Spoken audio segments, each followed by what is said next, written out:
अजामिल की कथा बड़ी ही दिव्य। एक ब्राह्मण परिवार में यह अजामिल नाम का एक व्यक्ति हुआ। बचपन में तो अपने पिताजी के साथ धर्मनिष्ठ हुआ, लेकिन संगति बिगड़ी और इसके लक्षण भी सारे बिगड़ते गए, इसके तौर तरीके बदल गए। एक बार किसी जंगल में इसने पर स्त्री को देख लिया तो मन विचलित हुआ और उसी स्त्री को अपने घर पर लेकर के आ गया। अब उस स्त्री की सारी मनोकामनाओं को पूरा करने के लिए चोरी करने लगा, दुराचार पापाचार करने लगा और पूरा जीवन ही ब्राह्मण जीवन बदल करके पूरा ही तुच्छ जीवन हो गया। सारी व्यवस्थाएं इसकी बिगड़ गई। कभी भगवान का नाम नहीं लेता, कोई भगवान का नाम लेता भी है तो उसको भी ये डराने लग गया। क्या है, मेहनत करेगा तो मिलेगा, भगवान के नाम से कुछ थोड़ी ना मिलता। ऐसा यह लोगों को कहने लगा। अब महाराज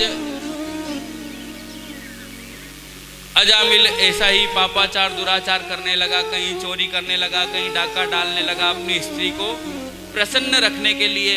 एक बार गांव में कुछ महात्मा पधारे। वो महात्मा गांव में पूछते हैं कि यहाँ पर कोई ब्राह्मण का घर हो तो हमको आज की रात्रि का विश्राम करना है और रात्रि में भोजन करना है। गांव वाले जो अजामिल से नफरत करते थे, द्वेष रखते थे मन में, उन्होंने सोचा कि चलो अजामिल के घर पहुंचा देते हैं महात्मा जी को। अजामिल के घर महात्मा जी को पहुंचा दिया। अब दरवाजा बजाया तो अंदर से स्त्री निकली। वो स्त्री अजामिल की पत्नी थी। वो कहती है कि महाराज, मेरे यहाँ पर किसी भी प्रकार की हम लोग श्रद्धा नहीं रखते हैं, हम आपकी कोई भी सेवा नहीं कर सकते, आप यहाँ से पधार जाओ। महात्मा जी कहते हैं, बेटा मैंने सुना है कि ये ब्राह्मण का घर है और हम ब्राह्मण के घर ही भोजन करते हैं, तो आप हमारे लिए कुछ बना करके व्यवस्था कर दो, हम चले जाएंगे। अजामिल की पत्नी कहती है कि देखो महाराज, ब्राह्मण तो मेरे पति है, मैं ब्राह्मण नहीं हूँ और मैं आपको भोजन बना करके नहीं खिला सकती, क्योंकि मेरे पति के ऐसे निर्देश है कि कोई भी मेरे पूछे बगैर करना मत, दान पुण्य तो करना ही मत। अब अजामिल की पत्नी कहती है कि महाराज मैं कुछ भी दान पुण्य नहीं कर सकती और मैं बना के आपको खिला भी नहीं सकती हूँ। महात्मा लोग कहते हैं कि देखो देवी, तुम नहीं बना सकती, कोई बात नहीं, हमारी यात्रा बहुत लंबी है, भोजन की व्यवस्था तो करनी पड़ेगी, तुम सूखा सामान दे दो, हम खुद ही बना लेंगे। अब वो अजामिल की पत्नी सोचती है, महात्मा जी इतनी बार बोल रहे हैं, चलो आज कुछ ना कुछ दान कर देते हैं, अपने को दान किए हुए भी बहुत दिन हो गए हैं, लेकिन पतिदेव आ गए तो घर के बाहर ही आंगन में सामान दे दिया, वहीं पर महात्मा लोग बनाने लगे। खूब प्रेम पूर्वक भोजन बनाया और भोजन बना करके खाने लगे। इतने में अजामिल आ गया।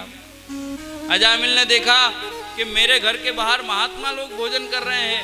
तुरंत ही अपनी पत्नी को बुलाया और पूछा कि देवी, इनको किसने बिठाया?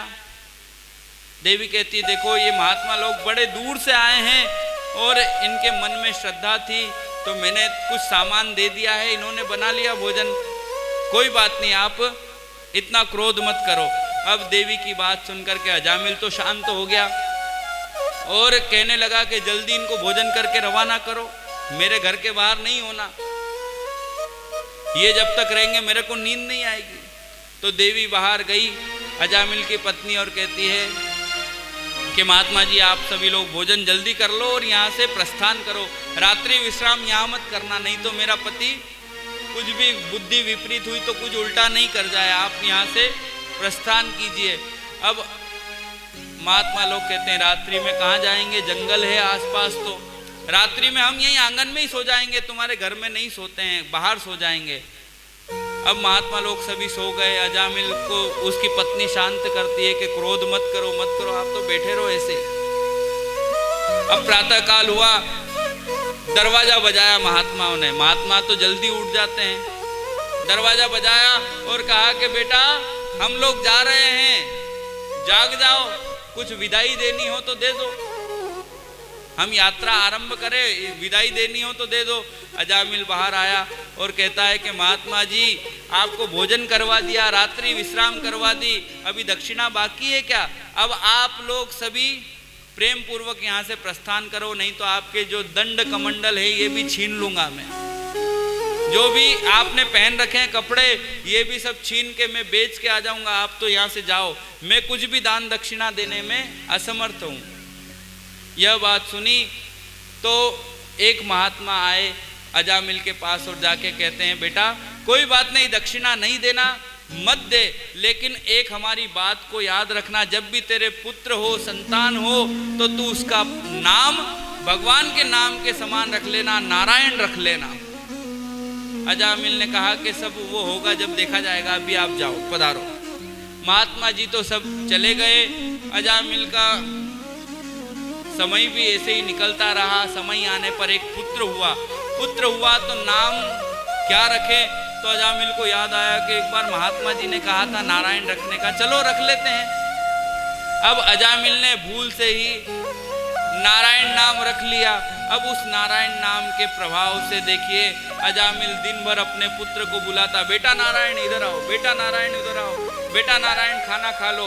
नारायण नारायण करते करते करते पूरे जीवन भर उसने भगवान का नाम इतना जपा कि उसको नारायण नाम की सिद्धि हो गई। अब नारायण नाम की सिद्धि हुई तो अंतिम क्षण आया, मरने वाला था। तो भगवान के जब दूत आए, यमदूत लेकर आए और अजामिल के आसपास खड़े हुए तो अजामिल कहने लगा, अरे अरे बेटा नारायण मेरी रक्षा करो, बेटा नारायण मेरी रक्षा करो। बेटे ने तो सुना ही नहीं, असली नारायण के दूत आकर के खड़े हो गए। बेटे नारायण ने नहीं सुना, असली नारायण के दूत आकर के खड़े हो गए। यमदूतों को मना कर दिया, हाथ मत लगाना, इसको हम ले जाएंगे। अजामिल बीच में सोया है, इधर है यमदूत, इधर है भगवान के दूत। यमदूत कहते हैं कि नहीं ये तो पापी है, ब्राह्मण होते हुए भी चोरी करता है, इधर उधर डाका डालता है, कभी भी भगवान का नाम नहीं लिया, इसको हम ले जाएंगे। भगवान के दूत कहते हैं कि नहीं नहीं, किसने बोला भगवान का नाम नहीं लेता?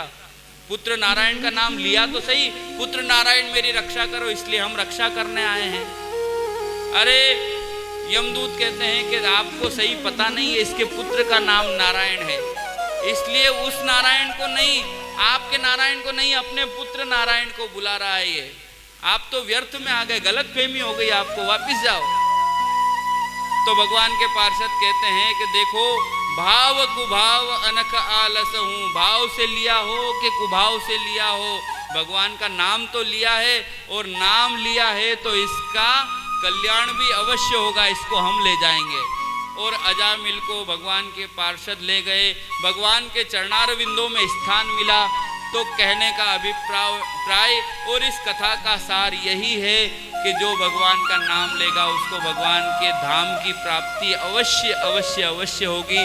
भगवान हमारी ऐसी ही गति प्रदान करे कि अंतिम क्षण जब हो तब हम भगवान का नाम लेते हुए ही अपनी जिह्वा से अपनी श्वास को त्यागे, जिह्वा पर भगवान का नाम हो और प्राण उस समय में हमारे निकल रहे हो, तब हमारी मृत्यु हो, ऐसी भावना और ऐसी कामना हम भगवान के सामने रखते हैं। बोलिए भागवत भगवान की जय।